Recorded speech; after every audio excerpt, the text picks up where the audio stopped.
Hey everyone, I'm Madonna and this is David, and we're going to talk about the hierarchy of hormones today. Right. So, David, of course, being a holistic counselor, the specialty is about those stress hormones.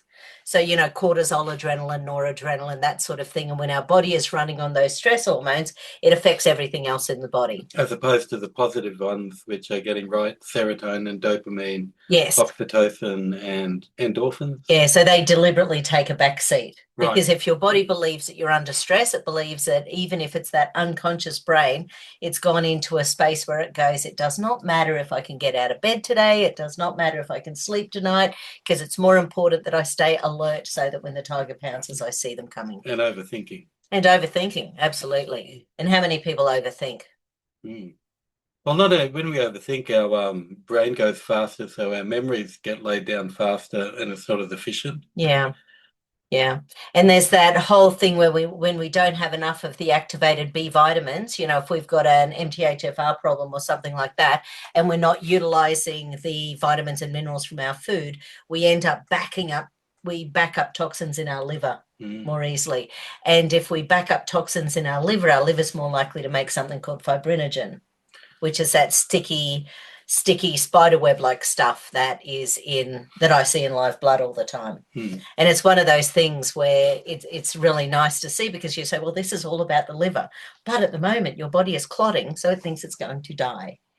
So when the tiger comes and pounces, Fibrinogen, like blood clots, fibrinogen sometimes.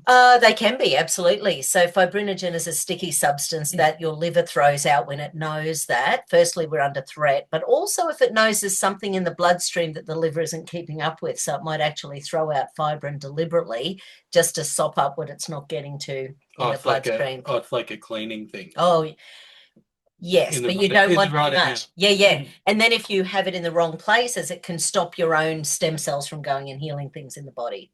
So, we're born with all the adult stem cells we'll ever make, and but they can then become anything in the body if they're allowed out of the bone marrow, which, of course, when we're stressed, that fibrin can stop stem cells from getting where they need to go for healing. So the longer we're in chronic stress, the less our body's healing and repairing. Right. And people often don't notice until all of a sudden they go, man, that was a tough 3 years, and they go, and then they don't know what to do with themselves. Because so many people wake up every day and they just take some painkillers. Do you know people in your world who do that? Like paracetamol? Yeah. Yeah. Well, so so I've got a lot of people who that's the way they start their day and they don't even recognize it. When I talk to people about their medication intake, they often don't even think about it because they've been doing it for so long that they don't even see it as being something that is a medication. Whereas every time we take something like that, we destroy a little bit of liver cell and the ability for our liver to repair. Especially on a daily place like that. Yeah. But then people are pretty they've got a lot of difficulty with pain naturally. Yes. And when you're in pain, it is very hard. Oh, yeah, no, I'm not criticizing. I'm just saying that it's one of these things that people do. And if we're constantly throwing something like a painkiller into our body, we're actually numbing our body's ability to repair naturally. Well, what about in a more extreme case, like we've just not only here but throughout the world, there was that oxycodone thing. Oh, yeah, the thing horrendous. So people were just taking painkillers and stronger ones than that. Yes. And I always getting very addicted to it. I always wonder about that because their tolerance built up. Yeah. So they kept needing more and more. And then so again, you can imagine what must be going on in the cell walls then is that you must be building up more and more receptors so that your body needs more and more drug, because, the whole process of addiction is it needs to be more regularly and bigger doses. Yes. To technically being addicted to something. Yeah, because with a lot of addictions, the way it works is that as tolerance, because you're giving it more, you build more receptors. Yeah. And so, like people need to be careful with changing things like that to do it slowly, because otherwise suddenly you've got all these hungry receptors without what they're used to. True. True. And that's where, that's why I love things like Brocon, because it actually cleanses the receptors at the same time as switching on your genes that are anti-inflammatory and pro-detox. And it's also why I love the redox signaling molecules as well, because they also allow every cell to renew, regenerate, and detox. But also vitamin D, which isn't really a vitamin. As you know, vitamin D is really a hormone, and it's required in every single cell of the body for just about everything. And immune system. Oh, massive, absolutely. But it's one of the things when you can, because we have less and less absorption of vitamin D as we get older. Right. And that's because we don't spend time in the sun. Less absorption of everything, really. Well, yeah, absolutely. But sunshine's... Or less production of things. Well, sunshine's one of the things that helps to activate the receptors on our cell walls. So when we're avoiding sunshine, we're not actually up-regulating our receptors. So in order to get our redox molecules working well, our stem cells working well, our receptors working well, we need sunshine. So that's... Well, people also get sunshine in the wrong places. Like you'll always get it on your face and your hands, because you're wearing, whereas you really want to get in. You want to be naked on your body. I never used to appreciate the 70-year-old men with their beer bellies, walking in the front yard on a Saturday morning mowing. But good on them, I reckon. Yeah. And the morning sun's nice. Well, any sun is nice. But people need to. No, any sun is nice, and then we have to reduce our terror of the sunshine, because the more sunshine we have, the lower the all sorts of risk factors for aging and losing life and limbs. Well, sunshine's such a good thing for all types of healing too. Yeah, and it does increase all our feel-good hormones, and nature bathing. You were talking about the place you and your wife go and walk in the middle of the night. Right. Which is just really beautiful. And yeah, it is, absolutely. So, we've got our stress hormones and energy hormones, which are the first most important hormones in the body. So things like cortisol, adrenaline, noradrenaline, but then our thyroid hormones as well. So when our body is stuck in survival, so just say you're in you've got a marriage or a friendship, even like little Teddy, him and his little trio of friends at the moment, they're 7. But they're all having this thing where they're all upsetting each other. And I know that 2 out of 3 of them keep ending up in tears about the whole thing. And it's really sad watching 7-year-olds. Yeah, they're behaving like the adults. Yeah. So, well, adults are allowed to walk away. It's sort of, as adults, we choose what we do. We've also got survival tools. We can talk to people. Yeah. We've got a lot of positives that they haven't developed yet. Yeah. So and I always just remind him, hey, people have a bad day. People have a bad month. People have a bad year. Don't take it personally. It's probably got nothing to do with you, And I think that's a really important thing to remember. People out there have got their own things going on. So we can't take things personally when stuff is happening, even if it's directed at us, because sometimes it's not actually about us. In fact, most of the time it's not about us. Well, so often just take something that's meant to be neutral, like ringing the council or ringing a public government department. Oh, yeah, that's always fun. Everyone loves that. No, but you really know that it depends on who you get and what mood they're in, whether you get the outcome often. Yeah. And I'm not just talking about the public service. It's like that with everyone. Some people have bad days. Yeah. And sometimes you get the person with the bad day. Yeah. And even more, they did studies about judges. Oh, yeah. And they found that court decisions made after lunch or in the morning, when by the time the day stretches out, the decisions get more negative.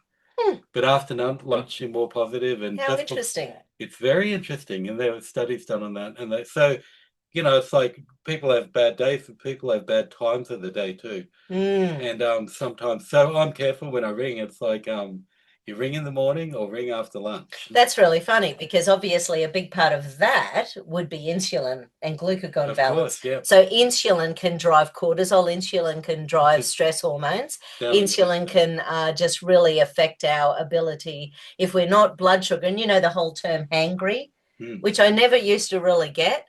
And then, I don't know, 10, 15 years ago or something, Jay realised that if I worked on Saturday mornings and then we went to go get some lunch and we got distracted shopping, I'd be unleashed on some poor little shopping chickie babe. Oh, no. And so we realized that we have to eat first. Eat first. Because I don't do breakfast. As a general rule, for 30 years, I've never had hunger in the morning. I'm getting I think the berberine, though, I've been taking berberine for a few months, and I'm finding I'm starting to get the and for me, it's 1%. You know, like I'll getting this tiny hunger pang in the morning. I'm like, really? I'm getting hungry in the morning. I must be sorting out my liver gallbladder. Right. Because the less... I just used to coffee. Well, the less their liver gallbladder has dealt with everything from the night before, the less hungry we are in the morning. So many people get up and they eat breakfast because they're told it's the most important meal of the day. That's rubbish. If you're not hungry and you're eating, all you're doing is putting more calories on top of undigested stuff from the night before. So it's not necessarily a good thing. We've got to look after our bodies. But insulin and glucagon are really important, keeping those balanced. So insulin we release with sugar and carbs. Right. And glucagon we release with fats and proteins. So the more balanced they are, the more balanced our mood can be. Right. So people with diabetes sort of symptoms, they're going to have mood problems often with it as well. Yeah. Just thinking. No, that just occurred to me with one of the kids in Teddy's little trio. She has diabetes. Oh. Interesting. Anyway, may have nothing to do with anything, but but it is sort of interesting. Yeah, so when stress is high, cortisol can suppress sex hormones, disrupt insulin sensitivity, and shift the acid-alkaline balance towards acidity, because that's one of the other things. When our body is too acidic because we're having too much, refined foods, Coca-Cola, all sorts of things make the body way too acid. Grains are really acid forming.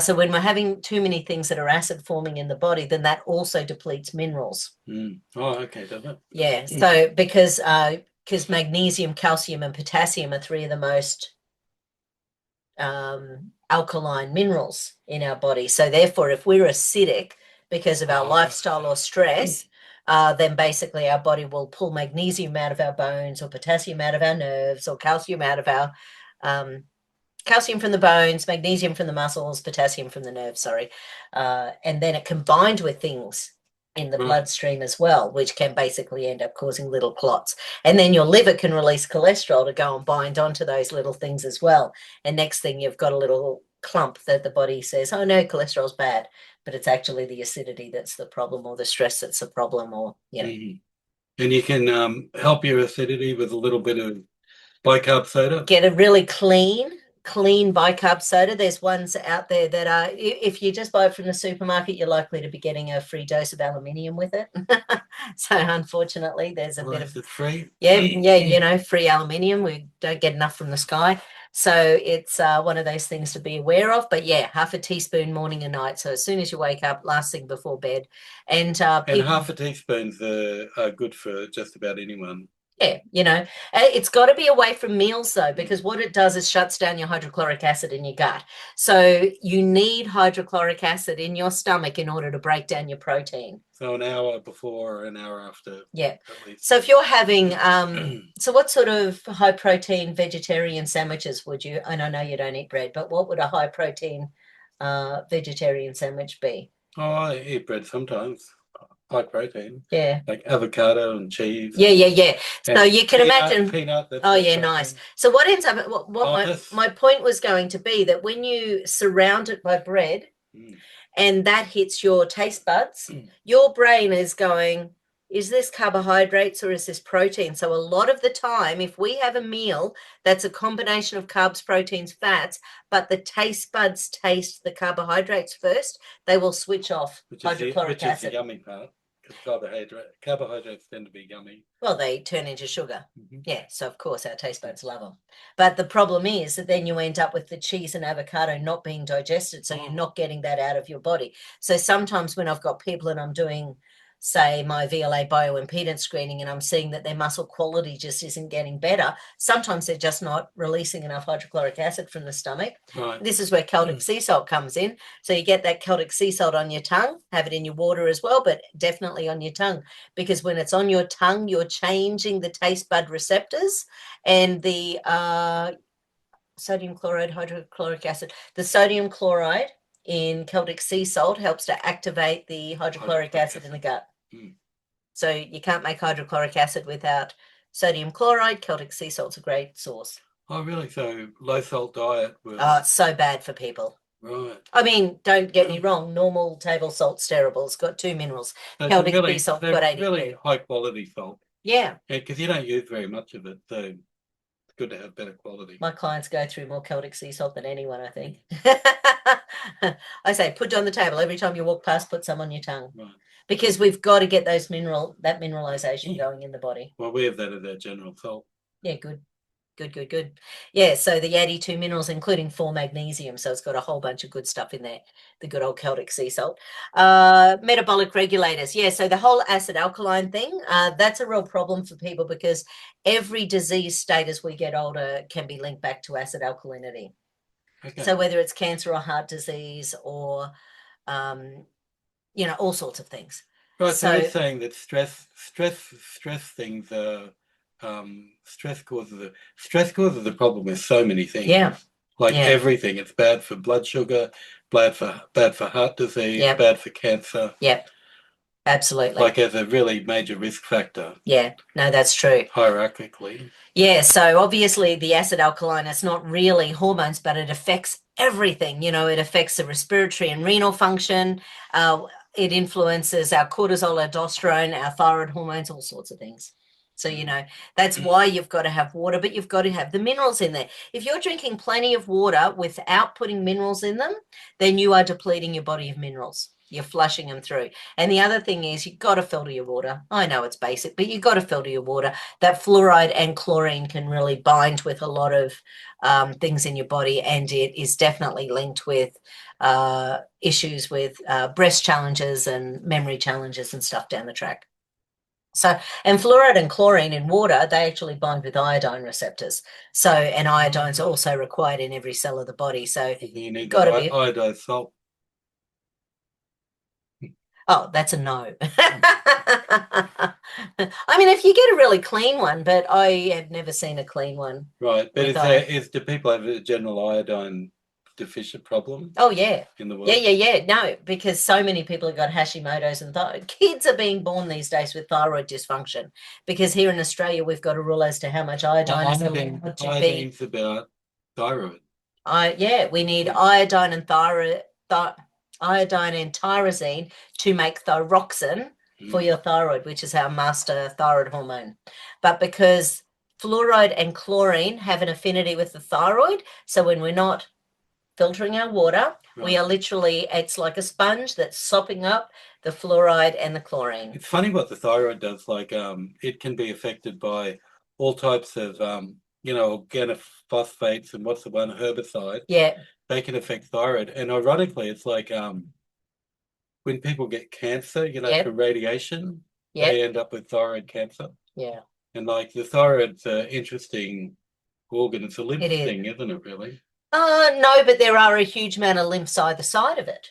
So if these lymphs here are chock-a-block, then your thyroid is going to really take a bad beating. And also people who've had their adenoids and tonsils out. So because your adenoids and tonsils are a big lymph node. Right. So they're lymph tissue. What sort of dietary things are good for thyroid?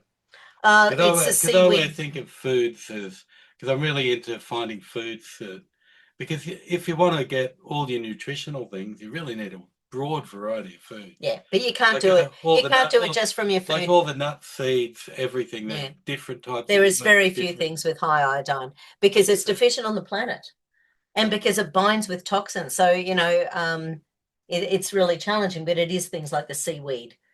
Seaweeds. Yeah. Right. Okay. Because it's stuff from the ocean. Right. Yeah. So for you as a vegetarian, you'd be looking at seaweed. Good. Yeah, seaweed's great. Used to chuck it in my stews. The crunchy one. Yeah. Well, I just rip it up and chuck it in, and give a really nice little burst of salty goodness. What for like what are the rolls with rice? Yeah. The sushi rolls. Yeah, sushi rolls. We just tear that up and eat it. Yeah, but the thyroid, it can be linked in with just about everything, can't it? It can be fatigue and weight gain, depression, cold intolerance, dry skin, hair thinning, constipation, slowed heart rate, menstrual irregularities, infertility, elevated cholesterol, sluggish detox.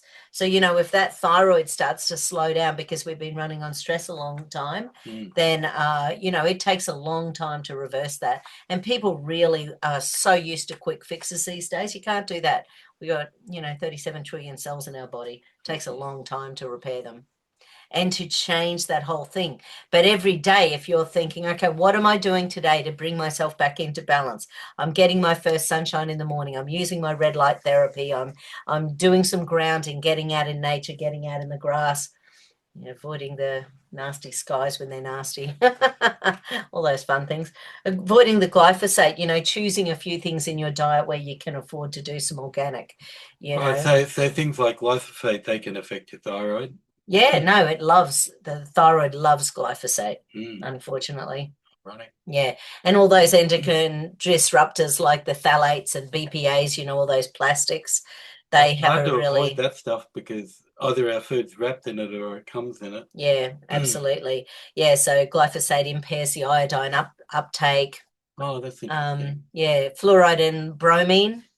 They compete with iodine, essential for thyroid hormones. So, there's other toxins. Mercury and lead damage the thyroid tissue and interfere with T4 to T3.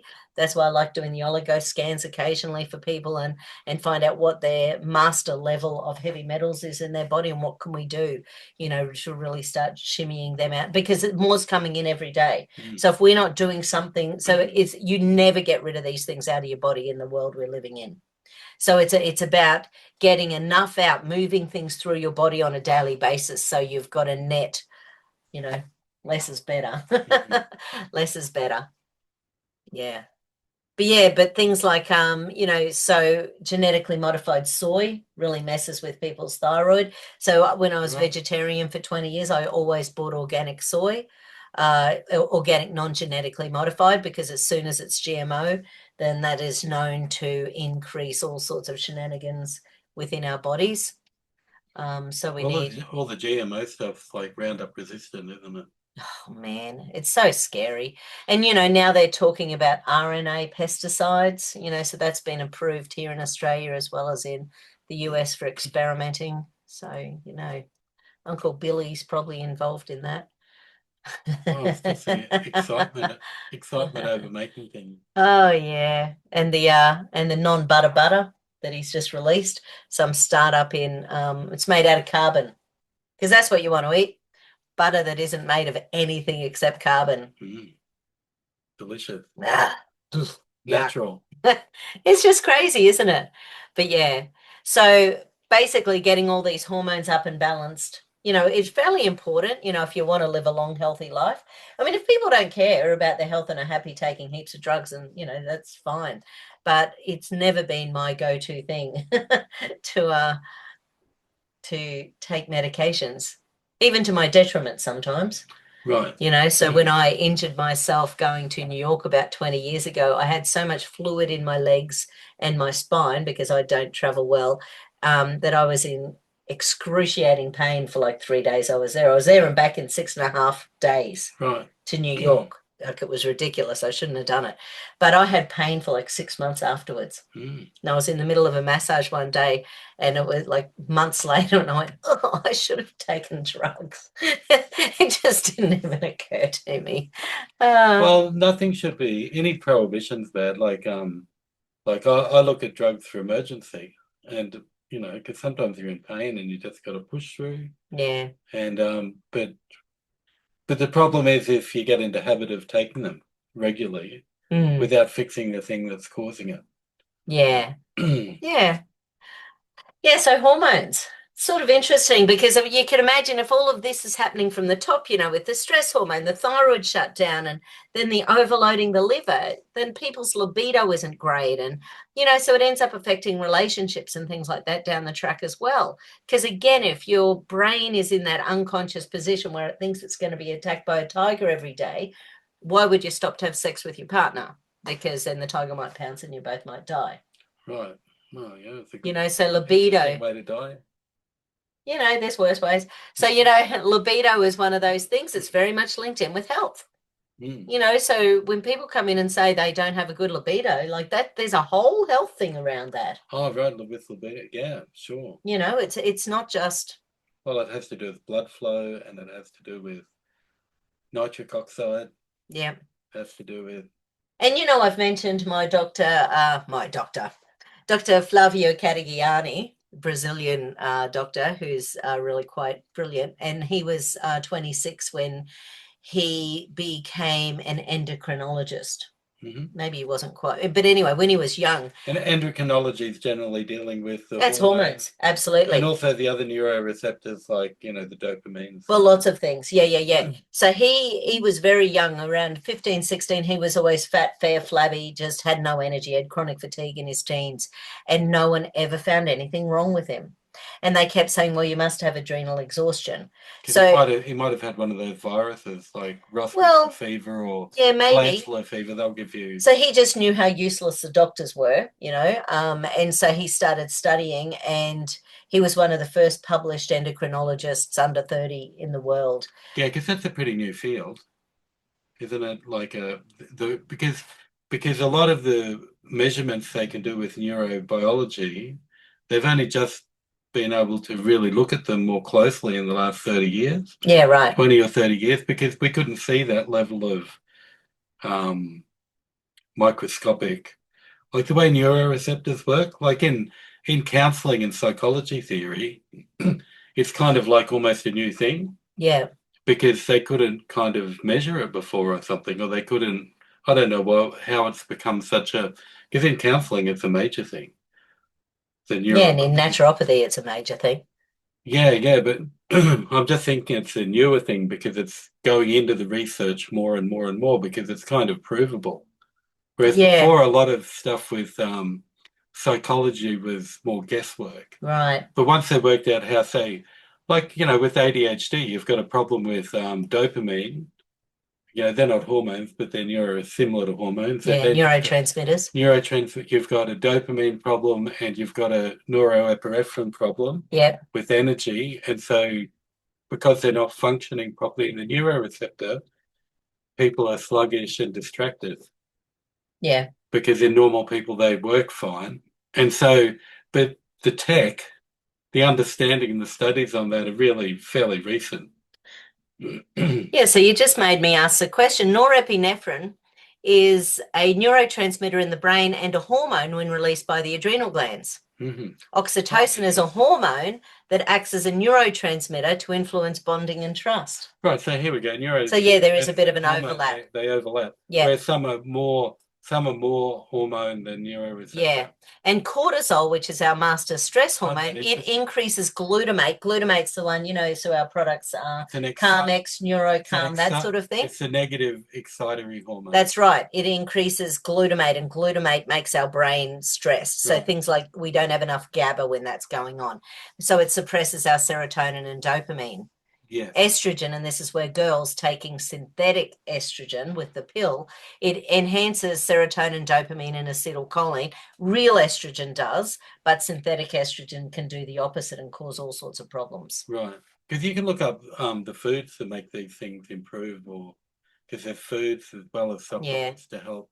Yeah, that's your specialty, not mine. So the thyroid hormones, they can boost dopamine and norepinephrine, because for my clients, by the time they see me, the last thing they want to do is, they want to really kick in. And by that stage, their thyroids can be so dysfunctional, you're not going to shift that with diet, or at least it will take a long time. And again, people want the magic pill. If people come in when they're in emergency. They don't get treatment until something's busted. That's right.